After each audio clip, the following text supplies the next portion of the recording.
भारतीय राजनीतिक विचारक का हमारा दूसरा जो टॉपिक है वो है आचार्य कौटिल्य। विद्वानों में कौटिल्य के नाम को लेकर मतभेद है। कुछ विद्वान उसका नाम विष्णुगुप्त चाणक्य बताते हैं तो कुछ विष्णुगुप्त शर्मा और कुछ उसे चाणक्य के नाम से अभिहित करते हैं। गणपति शास्त्री के अनुसार कौटिल्य नाम एक त्रुटि का परिणाम है जो लेखकों और पाठकों के द्वारा की गई, क्योंकि वो यह मानते हैं कि कौटिल्य एक ऋषि का नाम है जिसने कौटल गोत्र की स्थापना की थी। कोटल गोत्र में जन्म लेने के कारण विष्णुगुप्त को कौटिल्य कहा गया और कौटिल्य शब्द कपट और झूठ के अर्थों में प्रयुक्त किया जाने वाला नाम है। कौटिल्य के काल के विषय में विद्वानों में मतैक्य नहीं है। इसका समय 400 से 300 ईसा पूर्व माना गया है। कौटिल्य के जन्म के विषय में भी मतैक्य नहीं है। विभिन्न विवरणों बौद्ध, जैन और अन्य के अनुसार कौटिल्य गरीब ब्राह्मण था।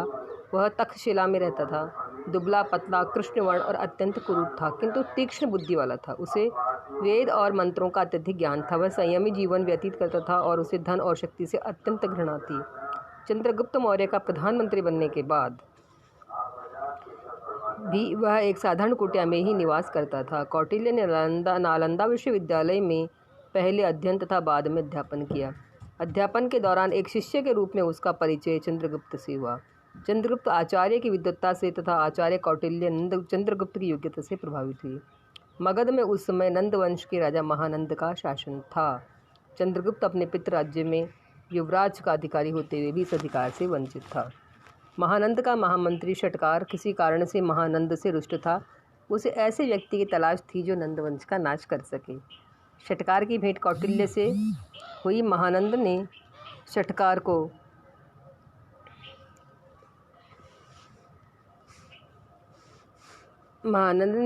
एक समारोह में कुछ ब्राह्मणों को आमंत्रित करने का कार्य सौंपा। षटकार ने जब कौटिल्य को भी समारोह में आमंत्रित किया तो ब्राह्मणों के दर्शनार्थ जब राजा महानंद उपस्थित हुए तो कौटिल्य पर दृष्टि पड़ते ही उन्होंने कुपित दृष्टि से पूछा, इस चांडाल को यहाँ क्यों बुलाया गया है।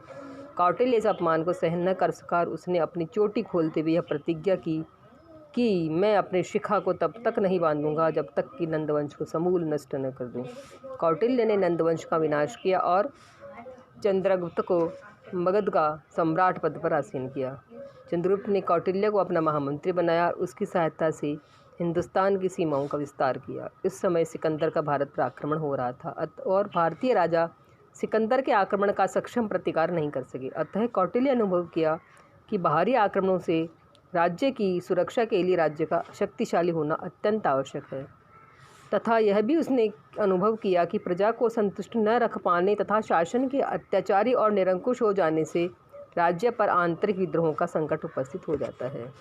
अतः आचार्य कौटिल्य ने चंद्रगुप्त मौर्य के मार्गदर्शन के लिए अथवा यूँ कहें हिंदुस्तानी राजाओं के मार्गदर्शन के लिए उसने अर्थशास्त्र लिखी। अब है अर्थशास्त्र। कौटिल्य का अर्थशास्त्र अंग्रेजी के इकोनॉमिक्स का पर्यायवाची नहीं है। कौटिल्य ने मानवीय वृत्तियों को अर्थ की संज्ञा दी है और मनुष्यों से युक्त भूमि को अर्थ की परिधि में शामिल किया है। अतः अर्थशास्त्र में कुल 4 प्रकार की प्रमुख विधाएं स्वीकार की गई हैं। ये विद्याएं हैं आन्वीक्षिकी, त्रयी, वार्ता और दंडनीति। कौटिल्य ने अर्थशास्त्र का प्रमुख विषय दंडनीति अर्थात राज्यशास्त्र को ही स्वीकार किया है।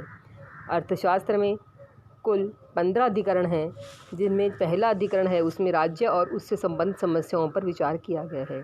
दूसरे अधिकरण में शासन के विभिन्न विभागों के अध्यक्षों की नियुक्ति, उनके कार्यों आदि की विवेचना की गई है। तृतीय अधिकरण न्याय का निरूपण करता है। चौथा कंटक शोधन न्यायालयों की न्यायिक प्रक्रिया का वर्णन करता है। पांचवां राजकीय कर्मचारियों के अनुशासन अधिकार कर्तव्य बताता है। छठा अधिकरण हमें राज्य मंडल के बारे में और सातवां षड्गुण नीति। आठवां राज्य की विपत्तियों के मूल कारण और उन्हें दूर करने के उपायों पर विचार करता है। नवां अधिकरण शत्रु पर विजय की प्राप्ति के लिए शुरू किए जाने वाले अभियान से पहले के विचारणीय विषयों पर बात करता है। 10वां अधिकरण युद्ध संबंधी। 11वां आपातकाल। 12वां निर्बल राजा द्वारा बलवान शत्रु राजाओं के प्रतिकार के उपाय पर विचार करता है। 13वां अधिकरण शत्रु के दुर्गों पर अपने अधिकार के उपायों की विवेचना करता है।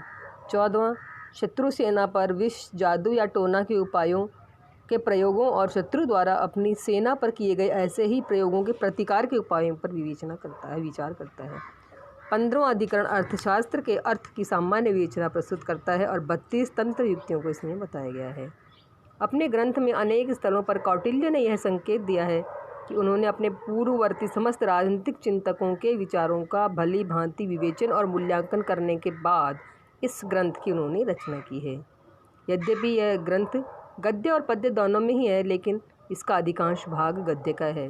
भाषा अत्यंत इसकी सरल और व्यावहारिक है। कौटिल्य ने कहीं भी कोई नया प्रचलित या नए शब्द का प्रयोग किया है तो वहाँ उन्होंने उसका अर्थ स्पष्ट किया है, ताकि जो भी शासक उसे पढ़े उसको स्पष्ट रूप से समझ में आए। धन्यवाद।